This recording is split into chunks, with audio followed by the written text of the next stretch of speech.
Yang keempat tentang haramnya babi. Nah, udah kemarin kan, sudah tahu kan? Masih ingat? Ayat tentang haramnya babi. Jadi gini, kalau misionaris itu datang kalian, coba buka ayat ini. Nanti dia terkejut. Ada rupanya haramnya babi dalam kitab Injil.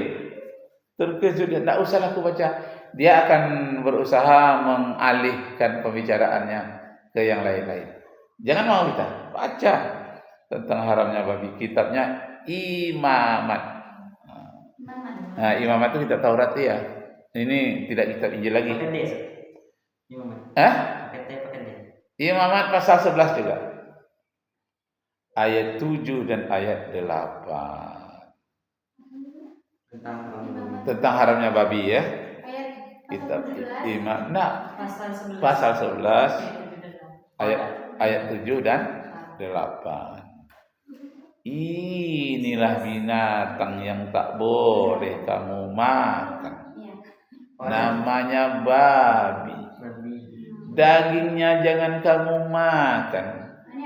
Bangkainya jangan kamu sentuh. Haramlahnya itu bagimu. Baca aja lah. Demikian juga babi hutan karena memang itu sekarang tuh ditambahnya hutan. Sebetulnya babi aja. Iya, enggak usah dibaca hutan. Demikian juga babi. Karena memang berkuku belah, yaitu kukunya bersela panjang, tetapi tidak memamah biak. Haram itu bagimu. Terus dagingnya? Sedang hewan lain yang tidak boleh kamu makan adalah babi, sebab meskipun berkuku belah, yaitu kukunya benar-benar terbelah. Ada. Ya. Jadi sudah jelas ada yang haramnya babi. Mungkin sudah saya ceritakan dulu mau ke pasar, ketemu dengan inang-inang di dalam oplet. Diletakkannya arah ke dekat lutut Ustaz kitab Injil ini. Lalu kata Ustaz, kenapa didekat-dekatkan sama kakiku? Supaya kau baca ini, katanya. Kalau aku baca pun aku tak ngerti. Yang mananya yang adik tak ngerti, kata yang paling tua. Di situ. Ini Imamat pasal 11 ayat 7 dan ayat 8. Dicari-carinya, enggak ketemunya sama aku, katanya. Kita ketemu, dilewatinya aja. Enggak ketemu. Mari biar aku yang cari. Ustaz yang carikan. Ini dia. Disuruhnya yang muda baca. Aku enggak ada kacamataku. Yang muda lah baca. Dilihatnya. Tak bisa aku baca ini, Nang. Tak bisa. Kan kau tak pakai kacamata. Kau tak bisa kau baca. Biar aku yang baca. Mari itu dalam tas aku, katanya. Ada kacamataku. Biar aku baca. Dengar ya, kuat-kuat. Ya, ambilnya kacamatanya dipasang. Dengar dek ya. Ditunjuknya telinga Ustaz. Apa katanya? Inilah binatang yang tak boleh kamu makan. Namanya babi. Bangkainya jangan kamu sentuh. Dagingnya jangan kamu makan. Haramlah itu bagimu. Ketawa orang satu oplet itu semua. Lebih-lebih supirnya. Karena supir beragama Islam. Ketawa, orang semua tersinggung dia. Mengapanya kalian ketawa, katanya. Iya, itu inang, kata supir. Haramnya babi. Inang itu aja kerjanya makan babi. Padahal di kitab inang itu katakan haram babi. Hehehe, katanya. Tersinggunglah dia karena ada orang tertawa. Akhirnya dia dapat akal. Ginilah. Biar aku baca sekali lagi, katanya. Diambilnya lagi kitab Injilnya itu, dibacakannya ke Ustaz. Dengar deh ya. Inilah binatang tak boleh kamu makan. Dagingnya jangan kamu makan, bangkainya janganlah kamu sentuh. Haramlahnya itu bagimu. Ditunjuknya Ustaz.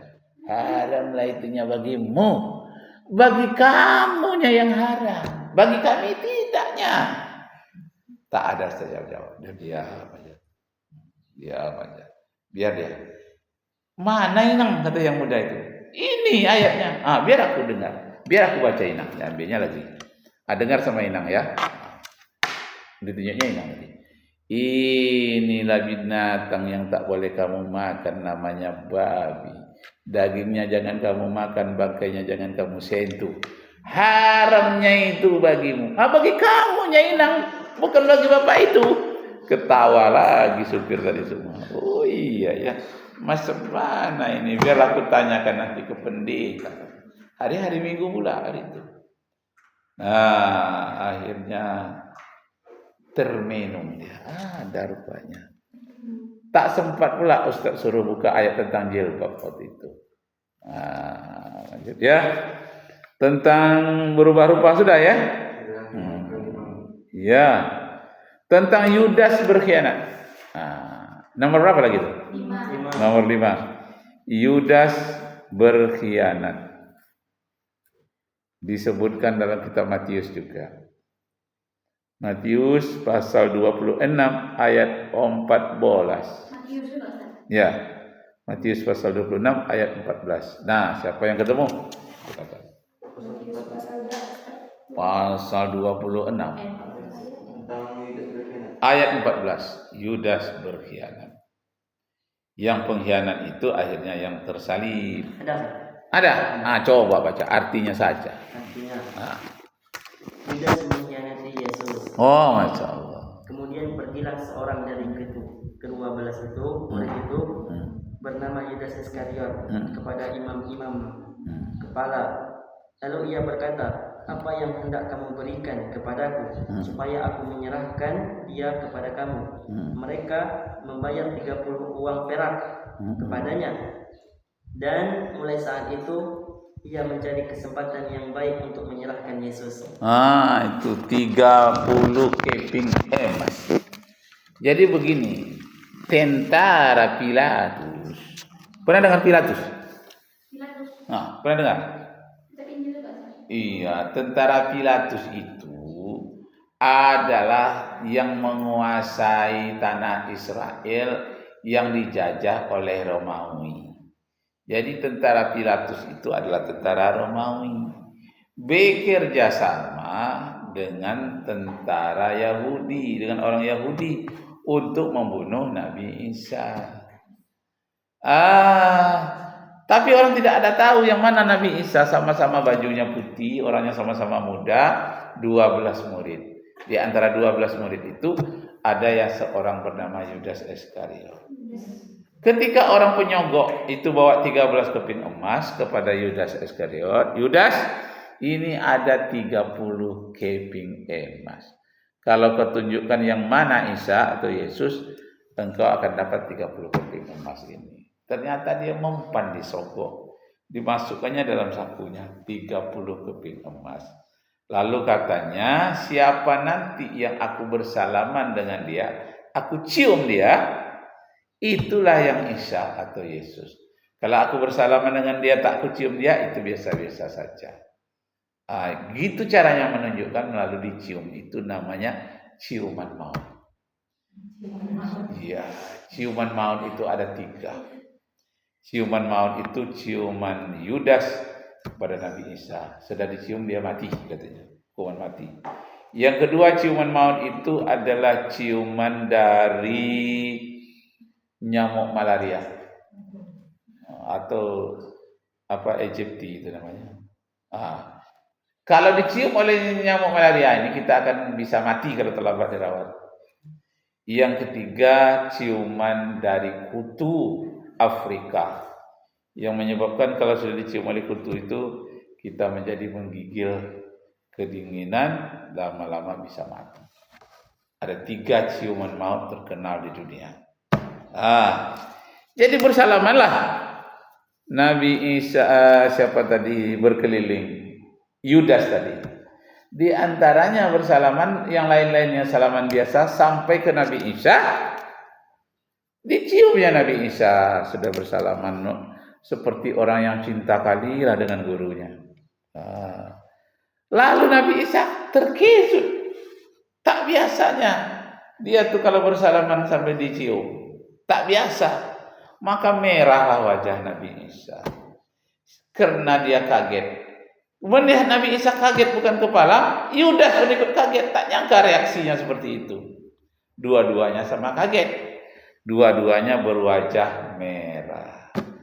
Maka masuklah tentara Pilatus tadi ketika kedua-duanya berwajah merah menjadi ragu. Di antara yang dua wajah merah tadi yang mana yang Nabi Isa? Karena tentara Pilatus tidak mengenal secara persis karena baru ketemu malam itu. Namanya sudah lama didengar. Nah, antara dua yang wajahnya sama-sama merah, maka ditangkap oleh tentara Pilatus yang terdekat saja.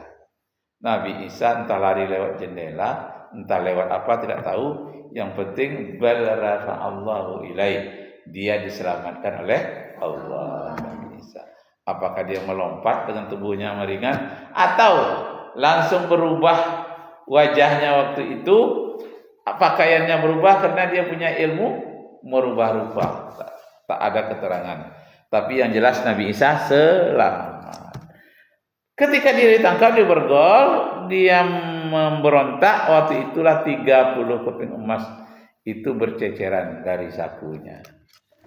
Menurut kalian siapa aku ini? Katanya kepada tentara Pilatus. Engkaulah Isa, Yesus. Bukan. Kau jangan berbohong ya. Jangan pura-pura ya, kamu inilah yang Isa. Bukan, katanya. Lihat itu 30 keping emas berserakan dari sakuku. Aku Yudas. Jangan kau pura-pura. Kau inilah yang Isa. Ditangkaplah dia. Maka dia menyesal telah mengkhianati gurunya, dimarahi oleh Tuhan. Karena dia menyesallah, dia mengucapkan Eli Eli lama sabakhtani. Oh Tuhanku, apalah sebabnya engkau meninggalkan aku. Kenapa dia meninggalkan Tuhan, meninggalkan Yudas? Karena Yudas berkhianat kepada gurunya, utusan Allah. Makanya tidak boleh jadi murid yang berkhianat. Bahaya. Terus yang keberapa lagi? Keenam. Yang keenam.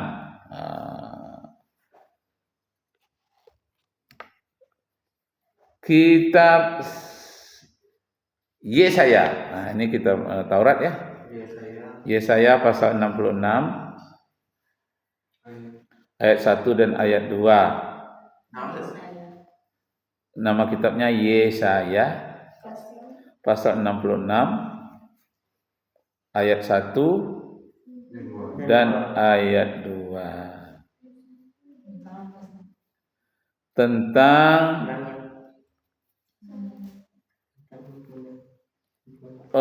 Tuhan punya kaki menurut ajaran Yahudi. Tuhan punya kaki menurut dia. Kayak manusia. Jadi bunyinya, beginilah firman Tuhan. Langit adalah tahtaku, bumi adalah tumpuan kakiku. Bukankah tanganku membuat semuanya? Jadi langit tempat dia bergantung, bumi tempat tumpuan kakinya. Itu sebabnya kita tidak boleh mengakui Tuhan itu bertempat tinggal, suci dari tempat tinggal. Nah, kalau disebut ada tangan Tuhan nanti maksudnya kekuasaan Tuhan. Disebut wajah Tuhan maksudnya adalah kemuliaan Tuhan. Kalau tidak, kita bisa seperti Yahudi. Kitab Yesaya pasal 66 ayat 1 dan ayat 2. Nah, itu katanya Tuhan itu bergantung ke langit dan kakinya bertumpu ke bumi. Bukankah tanganku membuat semuanya? Nah, tangan itu kalau kita di ayat tasbih ini ditakwil namanya. Ditakwilkan yang dimaksud tangan Tuhan itu kekuasaan Tuhan.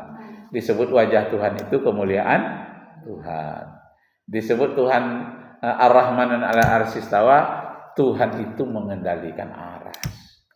Tak boleh disebut Tuhan punya tangan, tak boleh disebut Tuhan punya kaki, tak boleh disebut Tuhan punya mata.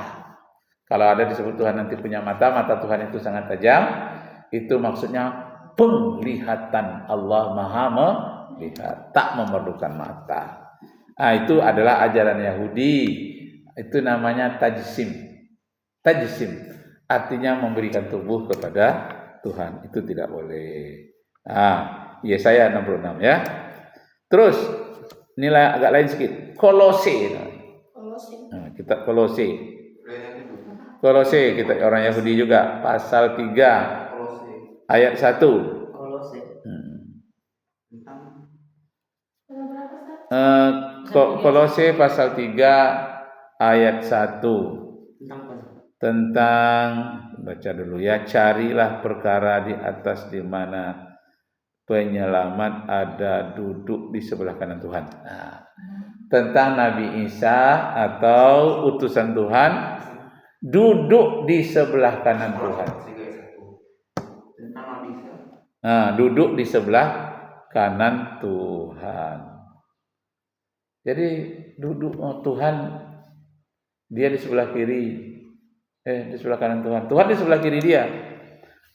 Itu namanya ajaran tasabuh juga, atau ajaran tajsim.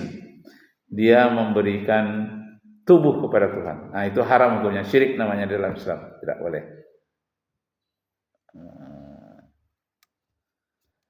Menurut ajaran Yahudi, Tuhan itu tinggal di atas langit. Ya, dalam kitab Ulangan namanya. Kitab Ulangan pasal 4 ayat 39. Nama kitabnya Ulangan pasal 4 ayat 39. Tuhan orang Yahudi itu namanya Yahweh. Siapa namanya? Atau Jehovah. Atau Adonai. Jadi kalau azannya Adonai Ehad, dia tidak mau menyebut Yehovah, ditukarnya dengan Adonai. Adonai Ehad, Tuhan itu satu. Jadi dia ngajarkan Tuhan satu juga, Yahudi. Yahweh. Atau dia sebut dengan Elohim, ya. Yahudi ada menyebut Tuhannya Elohim, ada pula yang menyebut Hashem. Tuhan Yahudi itu tinggalnya di mana? Di langit. Menurut kitab Ulangan pasal 4 ayat 39.